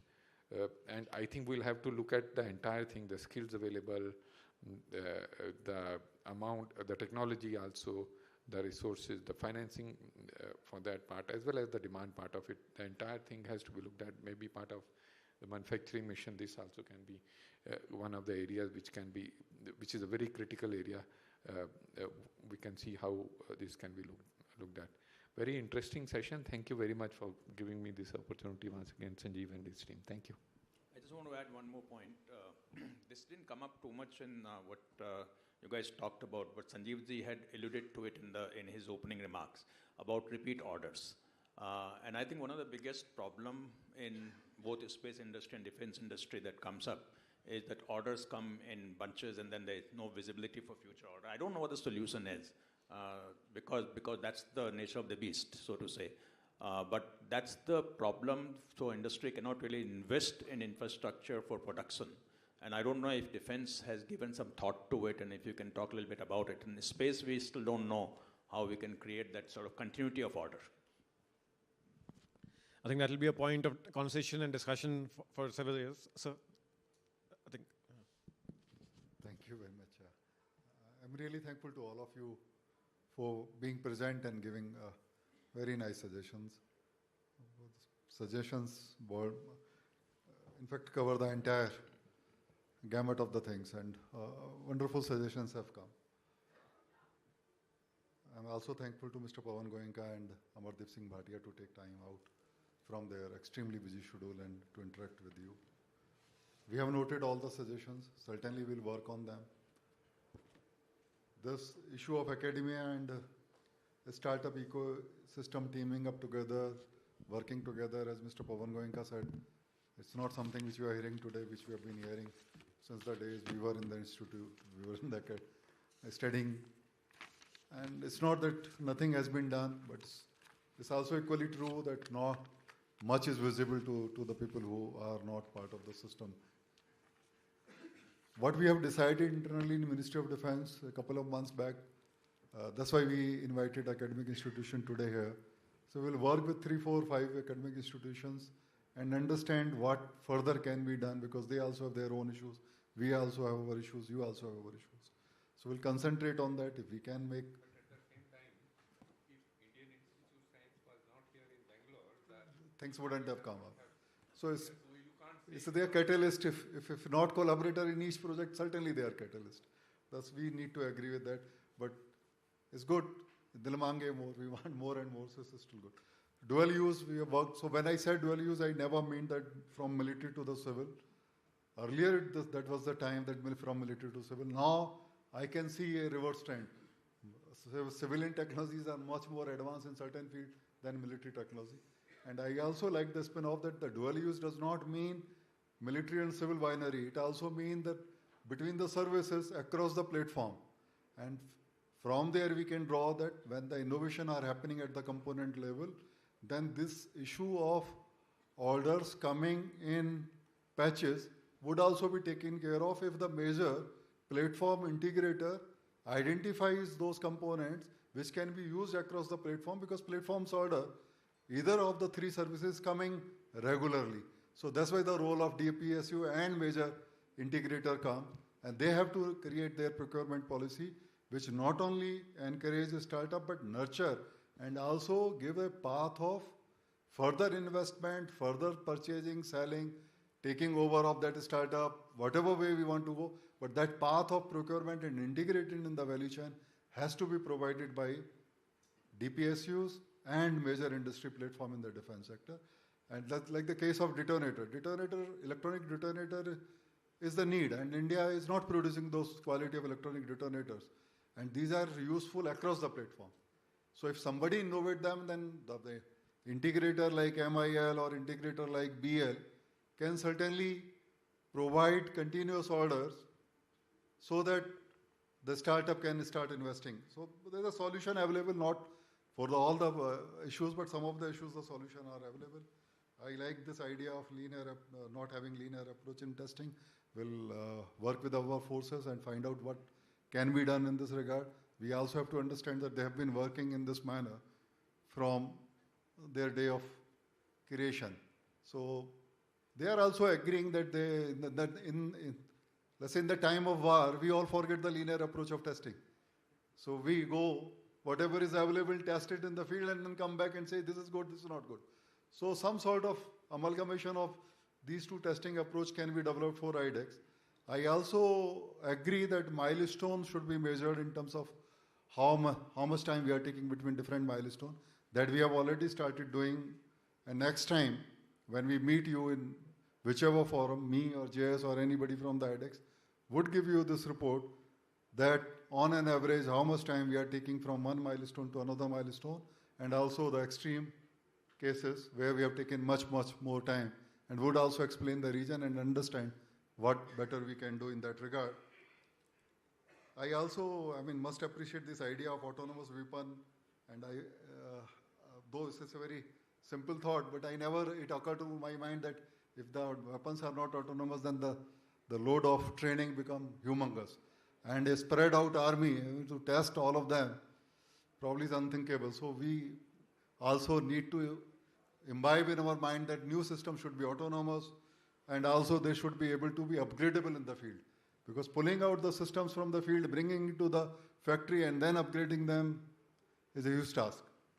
So we'll see how best we can integrate these three, four good ideas. Material ke baare mein, Amardeep Bhatia has already spoken. We are working on that. In fact, other ministries are also working on that. Only a couple of months back, me and JS had discussion. We thought that instead of working on entire spectrum material, we'll pick up 3-4 material, which are essential for us right now. Find out what best can be done, whether we can bring some scheme of incentive or some other mechanism, and if we are successful, then we will try to upscale for other materials. Testing, I have spoken enough. So the testing portal would make every testing facility transparently available to you. You can see that when is free, when it is not free. And we will also go in dynamic pricing. I told DGQ साहब कि किसी को fast चाहिए तो आप थोड़ा ज़्यादा पैसा ले लो. क्योंकि 6 महीने पहले, if somebody is booking 6 months before, charge him less. Whether as a government department he will be able to do or not, we'll see. But the mindset is clear that we will have to bring all facilities transparently available to you, and not only existing facility, but also we will like to onboard the facility available outside the defense ecosystem, which Amardeep also endorsed. And testing protocol also, I think for 7,000 tests, DGQ office has already published. We'll do whatever is required to make it better. And at the end, I would say the defense PSU, I would exhort defense PSU to streamline their procurement policy, to allow a startup to integrate with them and don't treat them as a competitor. Right now they are not. In future, they shouldn't become your competitor. You can take care at that time, but not right now. Thank you very much.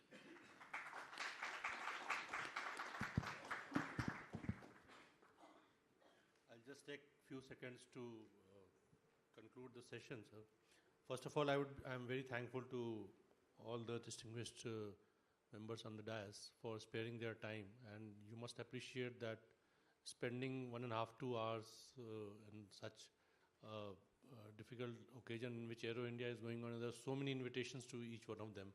So you can understand the kind of commitment they have for this cause. Secondly, I am thankful to all of you to spare your time and come all the way to give us insights so that we can improve the entire ecosystem further and do much better in terms of production and exports. You all will appreciate that we all work in a very complex system. It's not a simple, defense is not a simple industry. There are many stakeholders involved. So we'll try to work on all the suggestions which have been given today. We have listed them. In case some of you have not been able to express your thought, then I'll request you to share it through email or maybe through phone calls so that we can include them in our compilation and in actionable points and then take necessary action each one of them. I would like to thank Mudit for sparing his time and doing this moderation so nicely. And also would like to thank IDEX team for putting together this show. Thank you very much. And I would like to invite all of you for the tea. Thank you.